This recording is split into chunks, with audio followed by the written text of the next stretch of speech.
Welcome to Lea County Pod. This is Jack Campbell, your facilitator. Please welcome our host, Pete Malidnik. And Pete, would you please go ahead and introduce our guest today, and let's get started. Thank you, Jack. Today we are with Hobbs City Manager Manny Gomez and Hobbs Chief of Police August Fons, and our topic is public safety. So I'll turn it over to you, gentlemen. Good morning.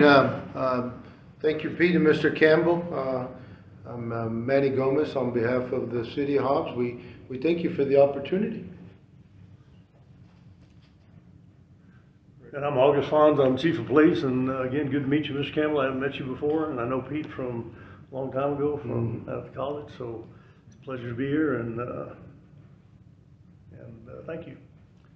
Well, you're very welcome, and we're going to be talking about something that concerns us all here in Hobbs, public safety, and so we're looking forward to what you guys have to say. Sure. Okay. Again, I think that public safety obviously is a very important service that we provide to the community and to even the greater Hobbs. And when we communicate about public safety, it includes the police department, the fire department, and we also have our code enforcement that regards to animal control services as well. But public safety, as far as our mayor and commission, has provided many resources throughout the years. I've been very fortunate to be associated with the City of Hobbs since 1991. I began with the city fire department as a firefighter and fire inspector investigator, and worked as a deputy chief and fire chief for 16 years. So I have a vast knowledge regarding public safety in general, and have been very fortunate and honored to work alongside the police department. And one of them, as I know that as a captain in the late 90s, Chief Fons now. But so I had the privilege and honor to work with him as well throughout the years. But public safety, as when we talk about resources, 33% of the city's budget it goes to the Hobbs Police Department, another 17% to the fire department. So 50% of our general fund budget is earmarked or allocated for public safety, from salary and benefits to the much needed resources. So again, the commission and our mayor have been, pretty much has put the resources where in their belief is much needed. And August, you've spent a good part of your life in law enforcement, and how long have you been Chief of Police in Hobbs? Well, I'm working on my third year. I actually retired here once, and then I went out to the college, as you know, and we built the academy out there. I was out there for a long time, 20 years almost. I left there and went up to DPS, worked with DPS and state police for a while, and I was up there a few years. And they had an opening here for a deputy chief, and I was glad to come back. And I was driving back and forth to Santa Fe every weekend. I did that for several years, and that got to be a little tiresome. And so when I came back, I came back as the deputy chief, and ultimately the then chief left, and I applied for that position and was appointed. So I've been here about 3 years as the chief. If you don't like the way things are, stick around. It'll change. Life has changed, and two things that come to my mind for recent times are the homeless population and something that I hear about, fentanyl is the word.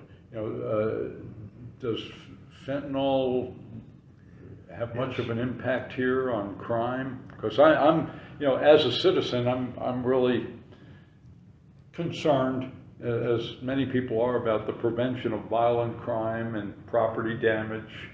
You know, Pete, you've touched on a couple of things that are, you know, law enforcement has evolved a great deal in the last 10, 20 years. There's a lot of things that have changed. Mental health is one of them. Homelessness is one of them. We're working pretty hard trying to establish programs that are going to effectively deal with, because those aren't always criminal problems. Those are not, homelessness is not a criminal problem. Mental health is not a criminal problem. But we need to have resources that can effectively deal with those issues. And so the mayor and the city manager and a lot of people here, county manager, everybody here is looking closely at a number of different programs around the country. We've been a lot of different places, Albuquerque, we've been to Miami, we've been to Tucson, looking at how they deal with mental health issues and homeless issues. So we're looking at trying to put together some programs here to deal with that. But as far as fentanyl is concerned, I've been teaching about fentanyl for years, and fentanyl is epidemic in this country. Fentanyl is not just a passing fad. Fentanyl is an opiate problem that transcends the heroin problem of the 60s, 70s, 80s. Fentanyl is a major issue. And your question, does it relate to crime here? Yes, it does. It relates to property crime. It relates to violent crime. It relates to every kind of crime there is. And we have, it's an addiction problem. It's not just a passing fad. Fentanyl problem is going to be here for years and years. It's a very addictive drug. It's a medically sanctioned drug. It's a painkiller is what it is. And it's used in many medical settings. It's a legal drug from that perspective, but there's also an illicit form of fentanyl that's manufactured on the streets, and that's what the dangerous, I mean, it's all dangerous, but the illicit is particularly dangerous because these people that are using, that are addicted to opiates like heroin and some pharmaceutical drugs like oxycodone, hydrocodone, all of those are opiate drugs. And fentanyl is the most dangerous opiate drug in the country, in the world, anywhere. And so, yes, it is a problem, and we've been dealing with it for a long time. And I could talk all day about fentanyl simply because it's such a big issue, and we've been teaching about. We teach officers, we teach civilian groups about Narcan. Narcan is an opiate antagonist. It's what saves lives. Narcan, we have administered Narcan many times here to overturn the fentanyl overdose problem. We have saved many lives here. The officers on the street that administer Narcan are often not recognized for the lives they've saved here. There's been many lives saved here by officers administering Narcan to fentanyl, to people that are taking fentanyl. So it's a big problem here, yes it is, but it's a big problem everywhere, all across the country, all across the world.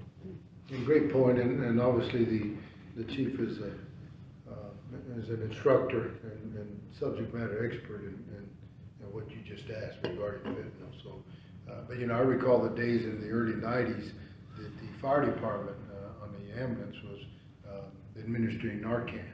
And I mean, those calls and the utilization of that was very minimal. And now it's probably a daily administered of Narcan because of just how the increase that we've experienced. So, definitely great question. Well, you wonder, maybe with more education, especially with minors, you know, if you do this, this is what's going to happen to you, and make that sink in, you would hope that would be effective. Yeah, we another great point, but we've gone everywhere to do this. We've gone into the schools to teach it. We've taught nurses in the schools. We've gone to civic groups. We teach it in the Citizens Police Academy. whenever we have the opportunity to present that to the public, we do that, because it is very much a matter of education. But Pete, I'll tell you, the other problem with it is that education is important, but the problem with that drug is that it is so addictive that it's hard to understand how addictive it is, and most people, you know, we get asked this question sometimes about how do people turn into heroin addicts. I mean, you know, how do they go stick a needle in their arm the first time? And nobody does that. I mean, nobody's ever, that I'm aware of, has ever done that. I've known quite a few of those guys, and it's a lot of it starts with pharmaceutical drugs. And you know, back, I don't know, 15, 20 years ago, you go get a prescription for a painkiller, and those doctors would never talk to you about the potential for addiction. They would never talk to you about your addictive personality things, those kind of things, and they would give you a 30-day supply of some kind of painkiller. And when somebody couldn't get it anymore, they would turn to the streets, and that's where they would go, and that's how they wound up shooting up heroin. And it was like, the doctors have gotten smarter, pharmaceutical companies have gotten smarter, and as time has gone by, so you go today to get a prescription for a hydrocodone or oxycodone, and they might give you 5 or 6 days, and that's it. They will no longer give you 30 days of the drugs, and that way it's an educational thing, like you're talking about, getting the word out there. Does that involve coming across the border, fentanyl, or? Yes. It does? Yeah. Yes. In fact, almost, I can't say all of it, but a great, I don't know, I'm just guessing, educated guess, probably 80% of fentanyl comes across the border. Wow. And, you know, both borders, not just the southern border, it comes from the northern border. Sure, And yeah. it comes from, a lot of it comes from China, a big portion of it comes from China and up through Mexico. And illegal business that people profit by, probably. Yes, You sir, know, like a lot of money. heroin and. Oh, yeah, yes, a lot of money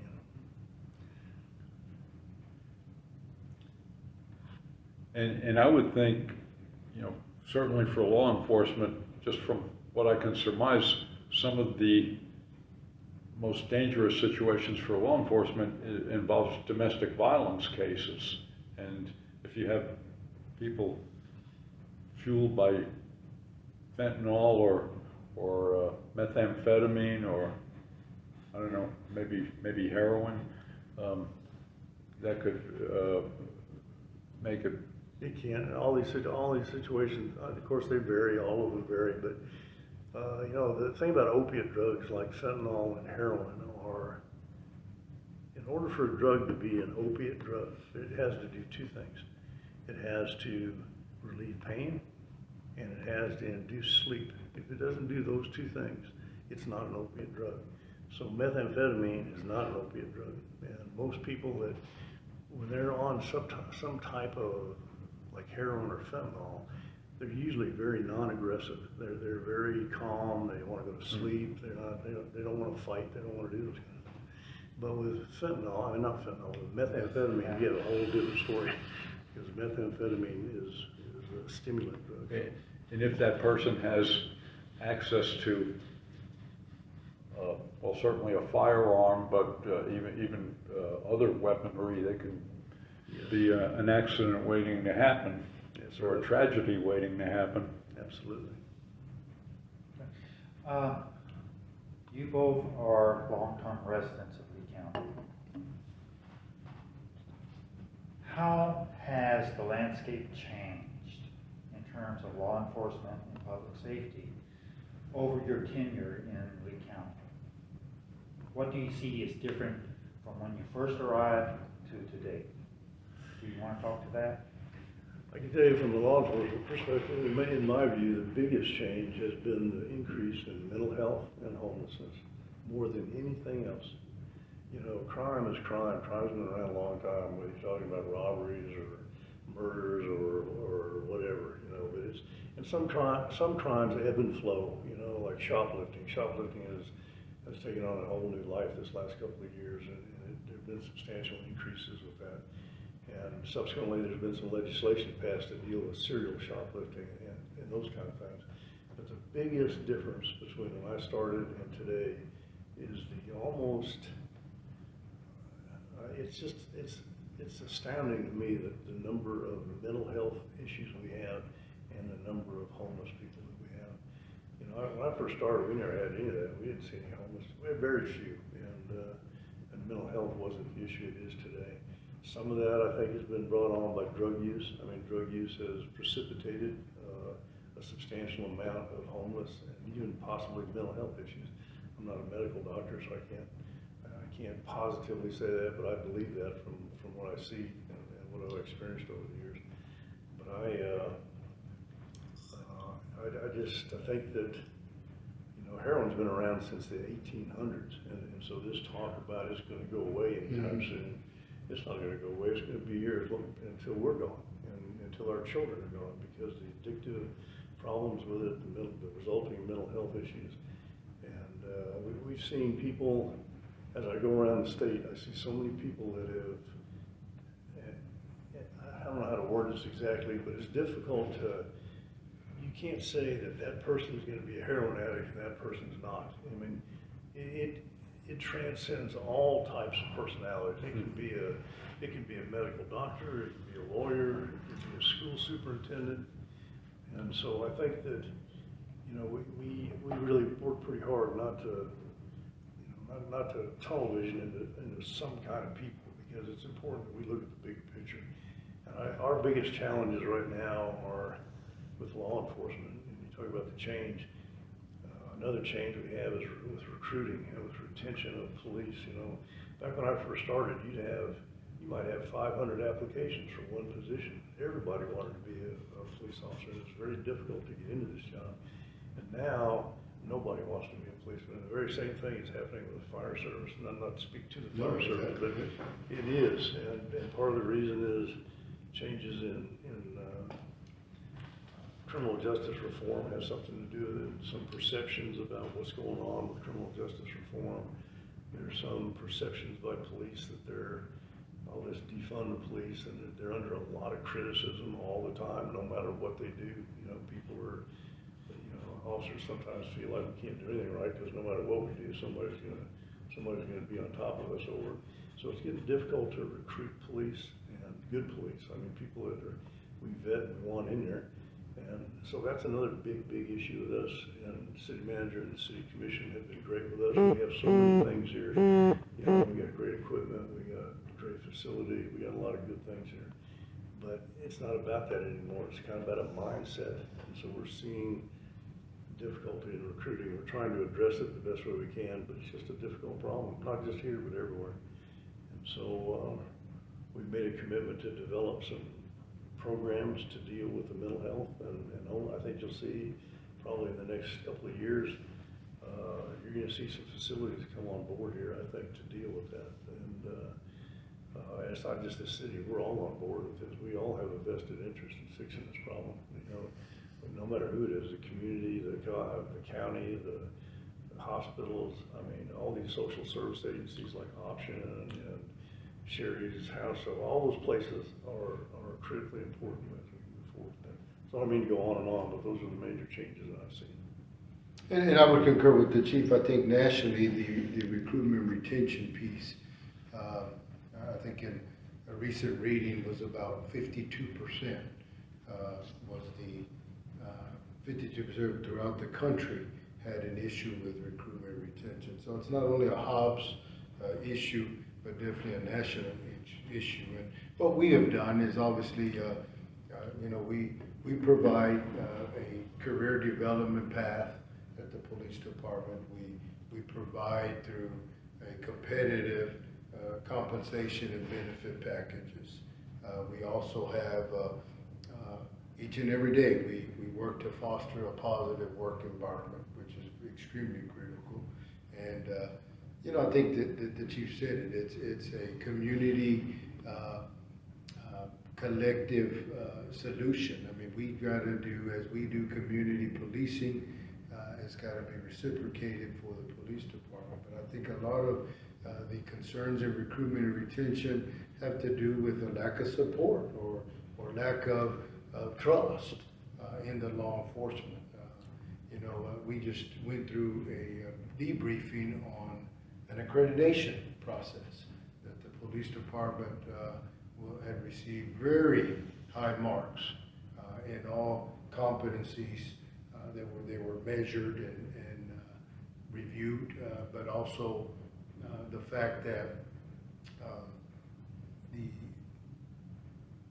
the police department and their responsiveness in some of the requests. But one of the statistics that was shared is that we, in the state of New Mexico, in the last 2 years, have lost more police officers, i.e. line of duty deaths, than we had in the previous 10 years. Okay, so attacks on police officers obviously is that. We cannot, the state of New Mexico is a very difficult place to conduct or to perform as a police officer. With House Bill 4 that was introduced in 2021, the Civil Rights Act, the qualified immunity, you know, the risk of prosecution is also a concern of a police officer. I mean, the state of New Mexico is, you're a target, pretty much. It's like, you know, you can't do right. So those are some of the things that you know, obviously the crime spikes, and the, you know, we've seen a 45% increase in calls since, I think the last accreditation, which was 3 years ago. But I can, and again, this is an educated guess, but would say that for the majority of that increase has to do with calls regarding mental health, behavioral health issues that our police officers are not trained for. They're not adequately equipped for those type of responses. However, that's where we as a city, as the chief mentioned, collectively come together and create those solutions, those resources to be able to allow our police officers, our paramedics to respond to those calls that are medical in nature or that are domestic in nature, so to speak, rather than trying to deal with a mental behavioral issue that they're not trained for. So, again, a lot of challenges in law enforcement nationwide, but also it affects us as well. So I would say that migration or that landscape has changed. You know, and to be specific to Lea County, it's, you know, we as a county, as other municipalities throughout the county, I mean, we compete for the same police officer, so to speak. That also becomes a challenge in itself. And you think like with, well, I think of two things, money and education. Educating the public of the importance, the value of law enforcement. You know, it's here for all of us. And you know, the thing is we've experienced, like many other communities, you know, some of the media coverage. You know, the exploitation of maybe an officer that maybe doesn't categorize or provide the correct image for the police department in question. I mean, rather than sharing two sides of the story, sometimes you hear one side of the story and then your readers get the perception, and again, that just follows through with the suspicion, the lack of support, you know, those type of things. So there's a lot of factors that have been thrown into this and the challenges that law enforcement deal with. But on the fire side, as the chief mentioned, I recall the day of 150 to 200 when candidates that went through the physical fitness, the written examination, and now they're lucky to get 10, 15. Okay? But it was, I recall that 1990, 91, I went through about 150 candidates. And to your point too, you know, we have a lot of, the police department does a lot of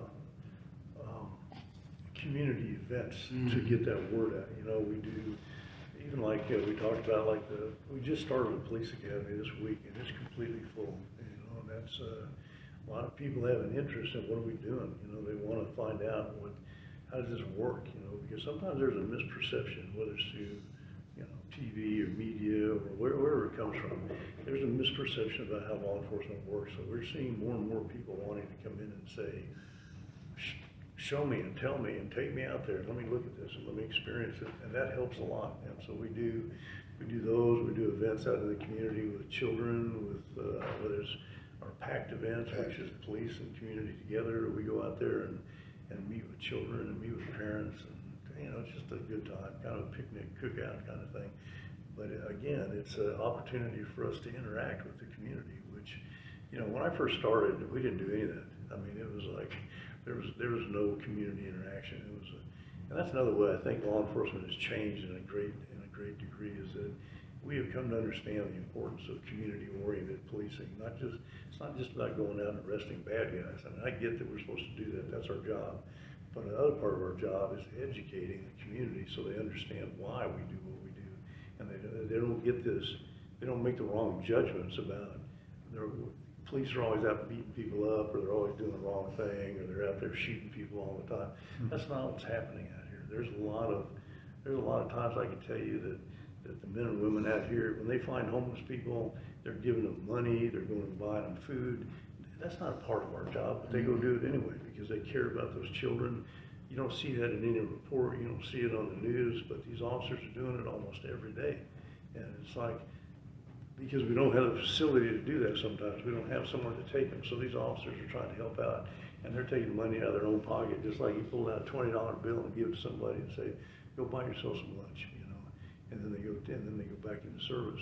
We don't, and they're not looking for recognition, they're not looking for any of that, but we're trying to get out into the community more in a positive way rather than just a negative stigma all the time.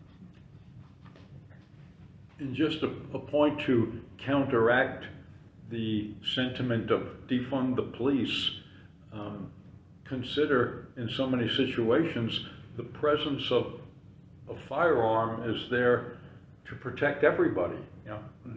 That firearm could save the life of a bystander, a police officer. It's a fact of life, and to think it's good to not have any. There's a situation in my home state of New Jersey, in the city of Fort Lee, where I don't know, there's some contention. There was some woman. It was a mental health issue, and the person ended up getting shot, I think. But so many times, if you don't have somebody who's trained with a firearm in the situation, things could go from bad to worse. Mm-hmm. No, you're right. It's it's an unfortunate reality, and we don't like doing that. Nobody wants to. It is the last resort, and it's just it's not where anybody wants to go. It's not where. Sure. But sometimes circumstances dictate that, like you said, and it's just an unfortunate reality. I don't know why, but I guess we're seeing a lot more violent crime with juveniles too, on top of everything else, and it's like, and that's a huge issue. We've got, for whatever it's worth, when I first came here, we have the biggest high school in the state of New Mexico here. We've got a lot of children in the school, and one of my concerns was if we were to have a active shooter situation or some violent event at schools, that we needed to have some officers there. So, we've got, when we're up at full staffing, I've got more officers in the high school here than any other city in the state of New Mexico. And it's primarily because it's the biggest school, but also because I have a major concern with the safety of these children. And so we're looking at new technologies to keep people from bringing weapons into the schools and that kind of thing, because we're seeing a pretty major increase in juvenile violent crime, and that's very troubling to everybody, and should be. Okay. Both of you have traveled around. You've been in other places. How do you feel you're supported here in Lea County? How do you feel that the general community supports you, backs you up?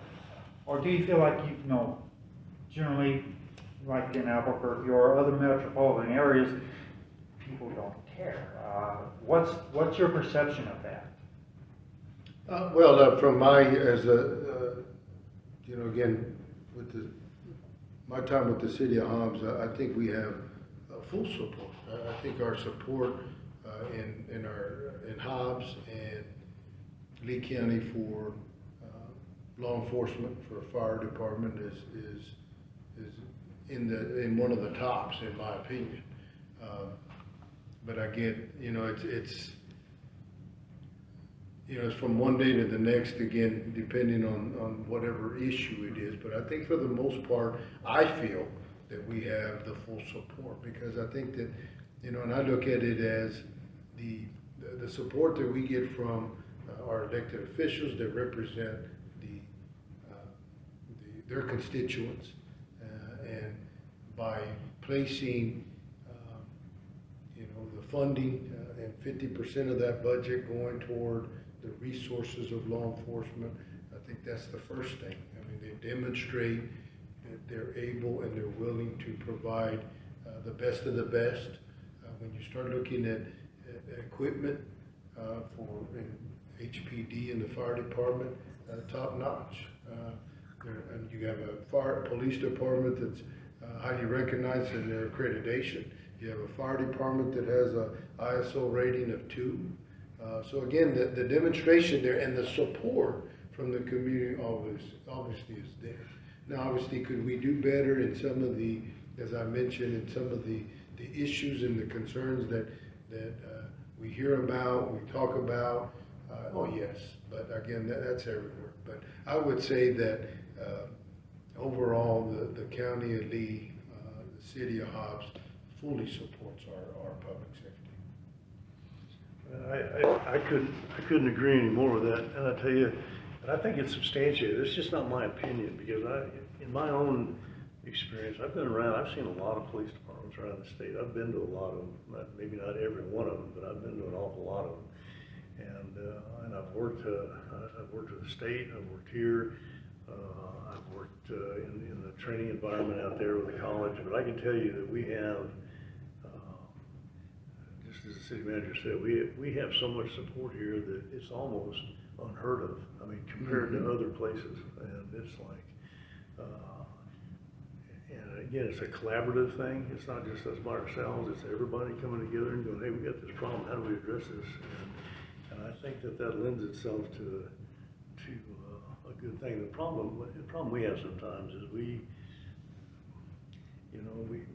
there's naysayers too. Don't misunderstand me. There's some naysayers out there, but sometimes we tend to pay more attention to them than we do all the good stuff, and we get wrapped up in our own. How come they're saying that kind of thing? And I think so. We work pretty hard to focus on the positive and the support that we have. I wish I could take you guys. You're more than welcome. If you want to come look, I'll show you. I'll take you over there and show you what we got. And it's pretty amazing, actually. So anyway, long story. We have a lot of support here.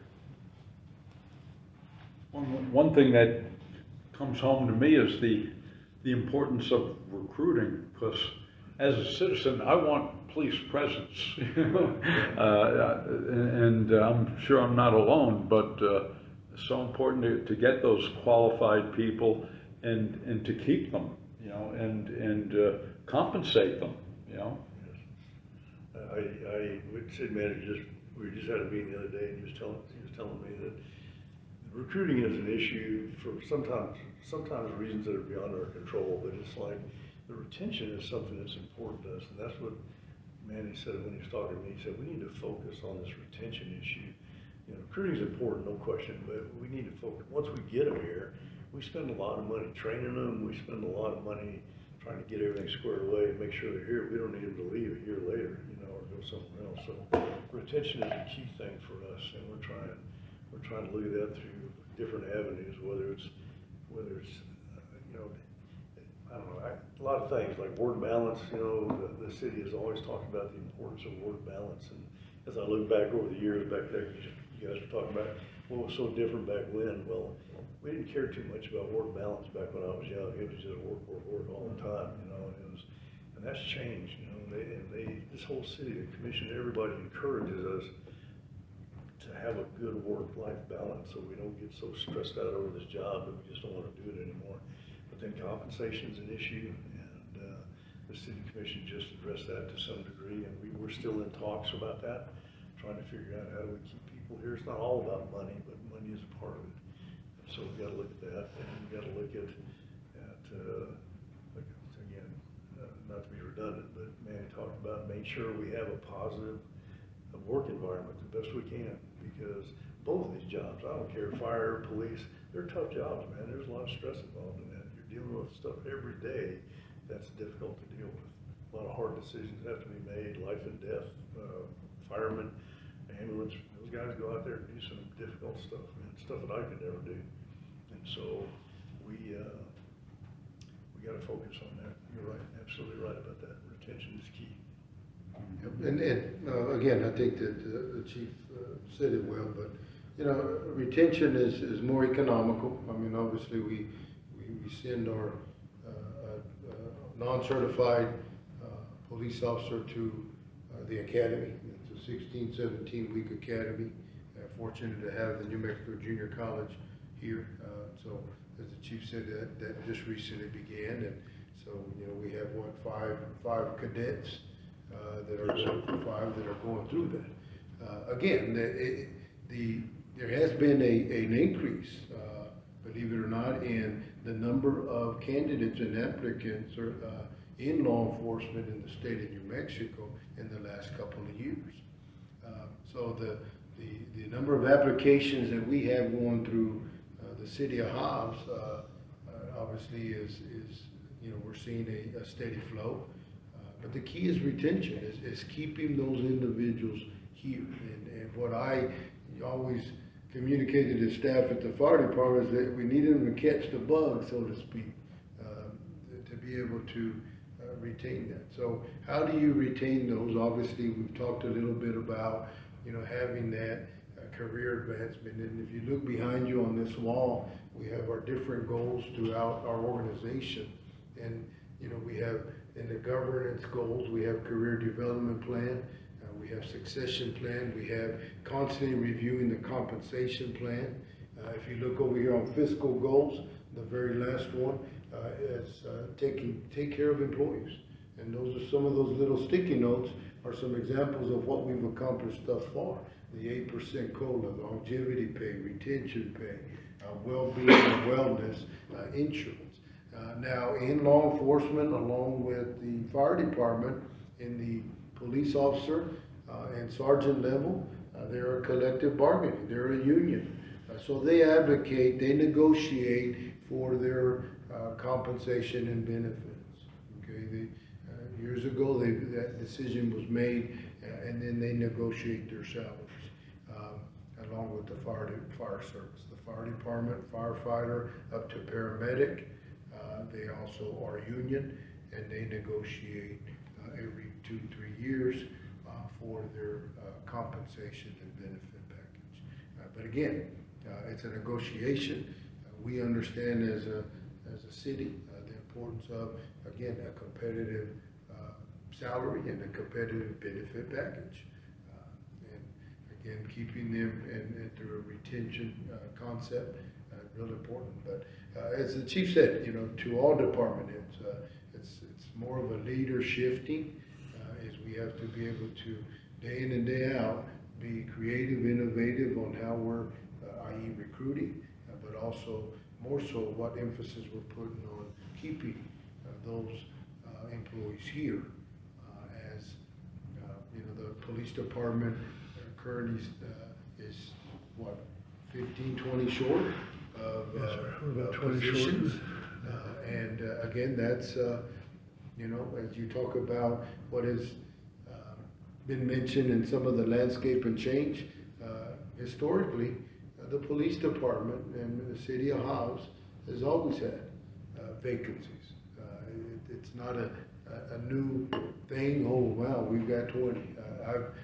When I took over as a city manager in 2017, we had 30 plus. So again, we're you know, breaking that and kind of decreasing that number of vacancies. But again, I believe retention is something that is often not emphasized like it should be, and we, the city of Hobbs, have focused on it. I think we have time for one more question. The union and the city are getting along, being productive as far as making things better for police and fire? I think so. I think the important thing for me as the chief of police is to understand that this should be and often is a collaborative effort to make the Hobbs Police Department a better place to work. We're not. The last thing we want is confrontation between the union and leadership at the police department, and so we got to be careful about understanding the needs of each piece of that. And so, generally, to answer your question, I think it is productive. That's what it's supposed to be, and so we work pretty hard to make sure it stays that way, and we avoid any conflict. That's my take. And I would concur with that. I think that, I've been through several union negotiations, and unfortunately sometimes they're us against them. But I'll tell you, in the most recent negotiation and the philosophy that we have, it's a united front, because at the end of the day, it's both entities that are here to serve our community and to do it at the highest quality possible.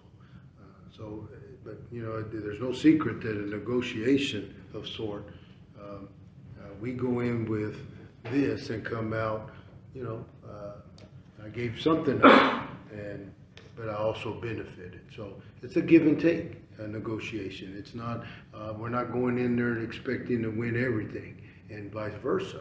I don't think the union does that. It's a negotiation that it's a give and take. But again, to compromise, to be able to, at the end of the day, is to provide the necessary resources, the competitive package, and all that equates to retention and quality service. So again, as long as we remain focused on who we're here to serve, it's a win-win. So. Well, Hobbs has retained the 4 people in this room. I was told when I came here for a job at New Mexico Junior College that this was a disaster-free place. That has turned out to be true. Yeah. And I mean, all things considered, in so many places in the country, you've got fire, drought, flood, natural disasters, and we're pretty lucky in that regard. Yeah. But when we think of society, that abstract word, the terms that come to my mind are doctors, teachers, police officers. I mean, that's the core, and so important for all of us. Gentlemen, thank you for your time today, for being so gracious to join our podcast. Thank you, Pete. I hope both of you have a great day today, and thank you for your time. Thank you Thank very you much. both.